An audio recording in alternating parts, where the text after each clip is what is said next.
हाय मित्रांनो, कसे आहेत तुम्ही? बरे आहेत ना सर्वजण? तर माझ्या किचनमध्ये तुमचं स्वागत आहे. तर चला, आज मी बनवणार आहे शेव उसळ. तर त्यासाठी साहित्य काय काय आहे बघायचे आहेत ना?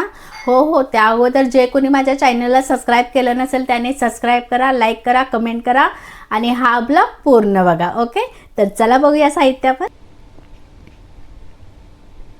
तर चला, इथे मी घेतलेले आहेत वटाणे असतात, आपले वाळले वटाणे असतात ना, ते मी 1 ते 2 तास भिजवलेले आहेत. त्यानंतर मी गूळ घेतला आहे थोडासा, आणि त्यानंतर 2 टमाटे कटिंग करून घेतले, 2 कांदे कट करून घेतले, थोडीशी कोथिंबीर कट केलेली आहे, त्यानंतर थोडीशी चिंच आहे, तुम्हाला पाहिजे तेवढी तुम्ही घेऊ शकता, आणि त्यानंतर 1 गड्डा लसूण आहे, 4 मिरच्या आणि थोडंसं अद्रक, त्यानंतर थोडेसे मीठ आहे, चवीनुसार मीठ, हळद, गरम मसाला आणि आपला काश्मीरी मिरची पावडर. तर चला करूया तयारी. म्हणजे तुम्हाला क्वांटिटी केवढी लागते तेवढी तुम्ही क्वांटिटी घेऊ शकताय. आम्ही म्हणजे 3 ते 4 माणसं आहेत आम्ही, त्याच्यामुळं मी थोडीशी क्वांटिटी घेतली. आता मी वाटाणा स्वच्छ धुवून घेतलेला आहे, त्यानंतर 1 ते 2 सिटी मी काढून घेणार आहे. म्हणजे ते भिजलेलं असतं, वाटाणा भिजलेला आहे, त्याच्यामुळं लवकर शिजतो वाटाणा. तर चला, आता मी कुकरला लावणार आहे.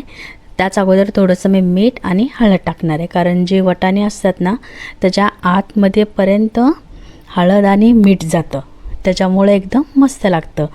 काहीही असो, आपण वाळलं काहीही कुकरला लावतो तर त्या अगोदर आपण थोडंसं मीठ आणि थोडंसं हळद टाकलंच पाहिजे, कारण ते सगळे एकजीव होऊन मस्त शिजतं. आणि त्यानंतर मी आता कुकर पण लावलेला आहे. कुकर लावला आहे तर मी 2 ते 3 सिट्या मी काढून घेणार आहे. त्यानंतर आता वाटण करायचं आहे. 4 मिरच्या घेतलेल्या आहेत मी, तर ते 4 मिरच्या, अद्रक आणि लसूण आपल्याला हे जी पेस्ट करून घ्यायची आहे. म्हणजे तुम्ही खलबत्त्यामध्ये कुठलं तरीही चालतं आहे, मिक्सरमध्ये केलं तरीही चालतं आहे. ओके, तर चला. आणि त्यानंतर अद्रक जे आहे ना मी थोडंसं कट करून घेतलं आहे, कारण अद्रक पूर्ण तुम्ही अख्खं टाकलो तर लवकर वाटण होत नाही, बरोबर आहे ना. तर चला, मी 1 ते 2 चक्कर मिक्सरमधून काढून घेणार आहे.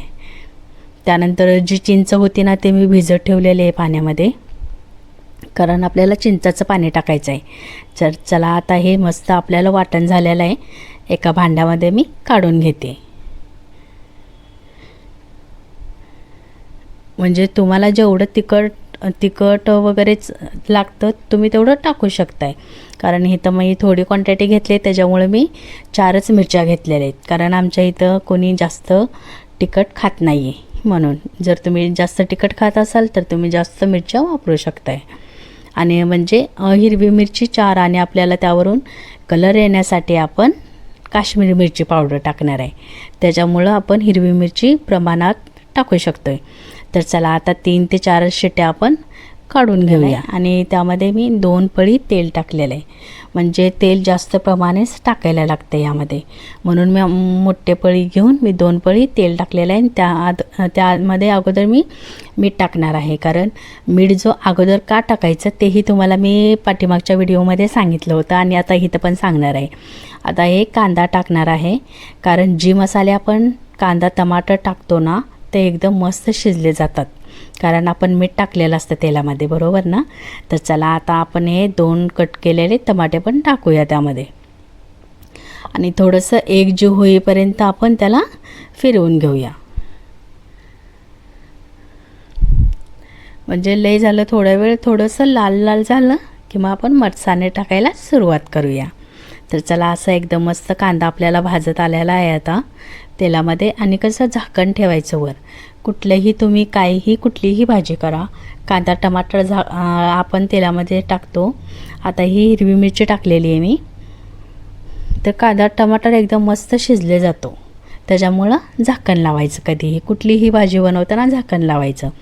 तर चला, आता हे मस्त लाल होईपर्यंत थोडासा आपण भाजून घेऊया त्याला, कारण हिरवी मिरची आपण भाजलेली नव्हती. तर चला, त्याचबरोबर काश्मीरी मिरची 2 ते 3 चम्मच मी टाकणार आहे, कारण हे काय तिखट नसतं, फक्त कलर येण्यासाठी ही मिरची पावडर असते. आणि त्यानंतर गरम मसाला टाकणार आहे थोडासा. गरम मसाला तुम्ही पाहिजे तेवढं टाकू शकताय, पाहिजे तेवढं, म्हणजे जास्त टाकलं की ते पण नाही छान लागत, त्याच्यामुळं मी 1च चमचा टाकला आहे गरम मसाला, कारण त्या मसाल्यामध्ये पण असतं. आणि काळं तिखट जे आहे, घरचं काळं तिखट आहे हे, म्हणजे घरी कुटलेलं काळं तिखट आहे. तर ह्याच्याने खूप छान वास येतो. आणि ही चटणी मटण चिकन वगैरे बनवतो आपण, त्यामध्ये पण आपण वापरू शकतो. कारण घरचा मसाला असतो हा. बाहेरचा मसाला आणि घरचा मसाला थोडा फरकच असतो, बरोबर ना. तर चला आपण हे सगळे एकजीव करून घेऊया. आणि जे आपण वाटाणा शिजवलेला आहे तो वाटाणा त्यामध्ये आपण फोडणी टाकूया. आणि वाटाणा बघा, म्हणजे पांढरा पण असतो वाटाणा आणि हिरवा पण असतो. तर आपण इथं हिरवा वाटाणा घेतला आहे, कारण हिरवा वाटाणाच म्हणजे खूप छान पण असतो, चवीला पण असतो आणि दिसायला पण छान दिसतो हिरवा वाटाणा. तर चला, मस्त दिसतंय ना. आता तेलामध्ये आपण परततोय वाटाणे, तर एकदम छान दिसतंय ना. हां, तर आता तसंच पांढरा वाटाणा छान नाही दिसत. तर चला, आपण ग्रेव्ही करून घेतलेलं इथं यामध्ये, आणि वाटाणा पण आपण टाकलो. आता ही भाजी आपली पूर्ण झालेली आहे. आणि म्हणजे चवीनुसार तुम्ही मीठ वगैरे टाकू शकताय त्यामध्ये. आणि त्यानंतर जी चिंचाचं पाणी आहे, ते चिंचाचं पाणी आपण चाळणीमध्ये गाळून टाकूया. कारण ते चिंच आणि त्यामध्ये काय काय चिचोका पण असतो, त्याच्यामुळं आपण गाळून पाणी टाकायचं. म्हणजे तुमच्या चवीनुसार तुम्ही गूळ आणि चिंचाचं पाणी टाकू शकताय. ह्यामध्ये लिंबू नाही, लिंबू चांगला नाही लागत. कधीही यामध्ये चिंच टाकायचं. आणि मी चवीनुसार गूळ पण टाकला आहे. जे गूळ मी दाखवला होता अगोदर, म्हणजे गुळाची पावडर आहे ती. आता झाली आपली मस्त भाजी होऊन तयार झाली. ही आहे शेव उसळ. तर शेव उसळसाठी बघा, म्हणजे मी काय काय साहित्य पण घेतलं आहे, आणि तुम्ही काय कुठले कुठले ह्यामध्ये साहित्य ॲड करताय तेही मला तुम्ही कमेंट करून सांगा नक्की. आणि तुम्ही कशी शेव उसळ बनवताय, कारण बघा प्रत्येकाच्या पद्धती वेगळ्या वेगळ्या असतात. आता माझी पद्धत अशी आहे, तर तुमची पद्धत काय वेगळी असेल, त्याच्यामुळं तुम्ही कमेंट करून मला नक्की सांगा. ओके.